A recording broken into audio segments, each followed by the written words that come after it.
I'm Lea, I'm 24, and I'm doing the Communications Bachelor here at CAP. I contributed multiple articles in our last issue that we published, which came out like a few days ago, and one of them was about hereditary guilt and my struggles with being German and not really identifying with a lot of German culture and past. And I think that's what we're here to talk about today. The meaning of the word Erbschuld, if you translate it completely to English, would be hereditary guilt. And at least from my understanding, to me, that means it's guilt that is passed down by the generations. And translating that to the part in my article that I'm writing about is Nazi Germany. So the generation of my great-grandparents that was part of the war passed down hereditary guilt to the generation of my grandparents, my parents, me.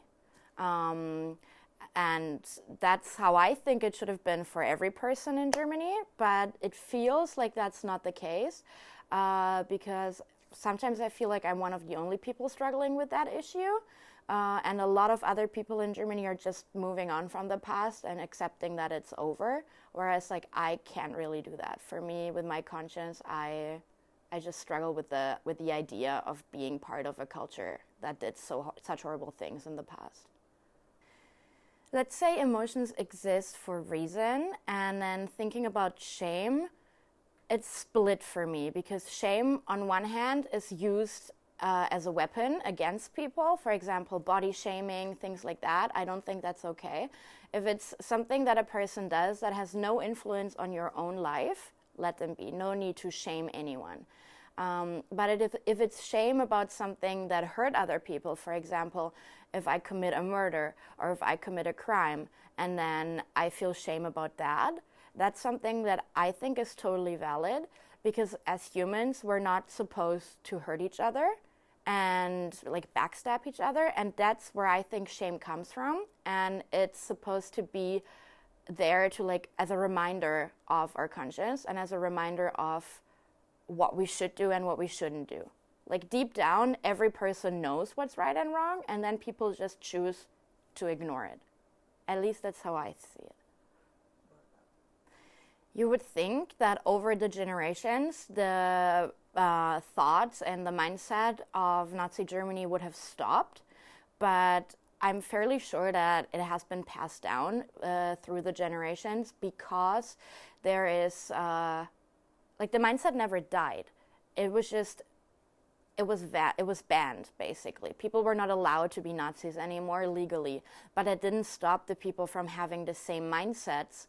So in the families, the mindsets were passed down to the kids, to the grandkids, and it became even more radical because it was seen as something that was illegal and that you like had to do behind closed doors. So it just radicalized the people more and it made the mindset stronger because they became a minority and they had this like sense of collectiveness and togetherness. And then we also had this thing going on in Germany where we had the refugee crisis and Germany took in a lot of refugees from other countries in 2016 and not everyone was on board with that. And a lot of people felt like the needs of the German people were left behind in order to give other people a better life. And that also radicalized people again, which led to like another wave of new Nazis or new people with the beliefs of Nazi Germany now. I think when I think about Germany, I immediately go to all the negative things that I associate with it. And I think that's easy. It's easy to always find a fault in something. But recently, as I also wrote in my article, I began to like reconsider a lot of my thoughts, and I realized there's not everything about Germany is bad. There's some good aspects in there too. And some of the things that I really like about Germany, for example, is how we handled feminism.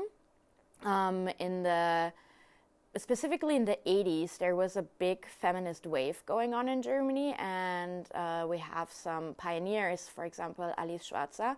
She was the founder of a very big feminist magazine in Germany, and she got a lot of people in our country to change their minds and to make women have a better standing in our society. So specifically her and like what she did made me realize that yes, we have bad people back there, but we also have a lot of good people, and there is good stuff coming from Germany too.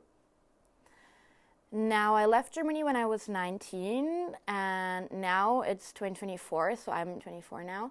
And I went back, actually last week. I went back very recently. I just got back from vacation, and I think a lot of things have changed. When looking back at the society, a lot of things got better because we have more young people now. And I wrote in my article that I thought that the mindset of the past would never die out, but I realized it doesn't have to. It doesn't have to die out. It just has to get less. The words of the others and the ideas of the other people just have to get louder, and then it's just gonna erase the voices of hate. And I feel, at least from what I've experienced now, that the voices of the people with better mindsets, with more open-minded mindsets, are growing. Because we also, since we had in 2016 the refugee crisis, we have a lot of new international people in Germany that had kids. So that's a whole new wave of new culture that is brought in, and new ideas, and people are connecting on ways that they didn't do before. And I feel like that led to a lot of people opening up their minds. When I think about how I interact with other Germans here in Canada, it's still an iffy situation for me, because I just last year began this journey of thinking about if my ideas of Germany were wrong or right. And since then, I haven't really met a lot of new German people.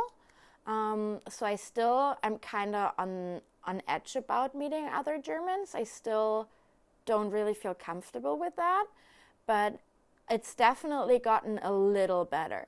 The other day I met a girl, she wasn't German, but at least she spoke German. She went on an exchange year there once, and she asked me if we could speak in German because she didn't do it for a long time and just wanted to see if she understands still. And we just talked in German in front of like a bunch of other people, and it felt like natural to me. Whereas a year ago I would have said no, because I never ever wanted to speak German in front of my like international friends. It was just like a mind block that I had for myself, that I'm not going to do that. But now it was perfectly fine. And it was actually kind of fun. All my friends are super excited when I speak German because they never hear it. It's all the Mexicans that are so excited. Like, I was with a bunch of other Mexican friends, and they were like, Lea, this is so cool. You need to speak more German. I'm like, this is me when I hear you speak Spanish. It's so cool. It sounds so nice. And they're like, no, it's just so boring. No, it's not. It's beautiful.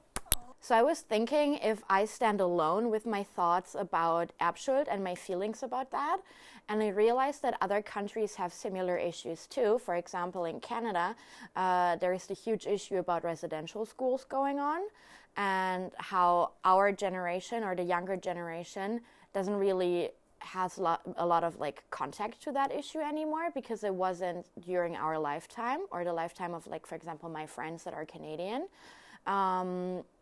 And I think Canada is handling the situation a little different, because Canada is just plain out erasing the issue, I feel like. I have this feeling that it's not really talked about here a lot. It's more, yes, you do land acknowledgements, but that's it. You don't really learn about residential schools. For example, in Germany, we go to the concentration camps. We get tours through those. We have huge parts of our history lessons that are dedicated to learning about concentration camps. Whereas here, I feel it's more like a byline in the curriculum, and not so much something that the people actually learn about. So for the Canadians, it seems like it's a lot easier to handle, at least for younger Canadians, because they're not so in touch with the issue.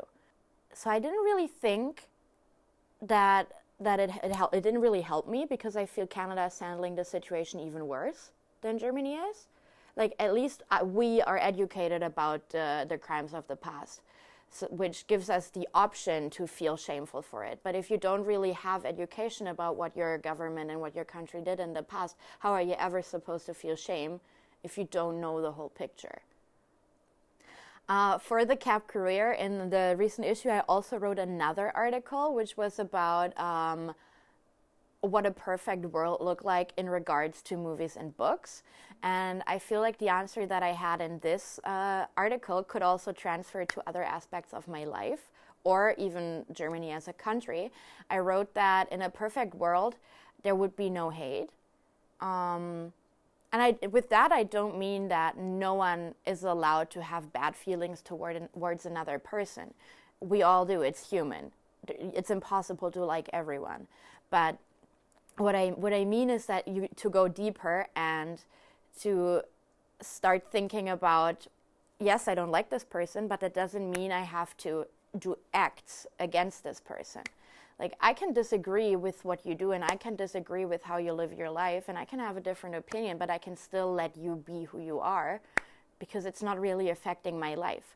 So a perfect Germany for me would be one where there is diversity that is actually lived, and we're getting there slowly. There, as I said earlier, because we have a bunch of new people from different countries coming in, there is new diversity coming. And in utopia, a perfect Germany, it would be more and more and more of that. And we would just have a melting pot of cultures and all let each other be and just coexist. That would be a perfect Germany for me. No more reason for Erbschuld. I don't know why you throw that cliche. I saw that and I was like, wow, she's going in. Because who am I to have an opinion on climate change? I'm just little Lea here. But let me think about that for a second. Do I think? So when I think about other reasons for Erbschuld or hereditary guilt, one idea that could come to my mind would be climate change.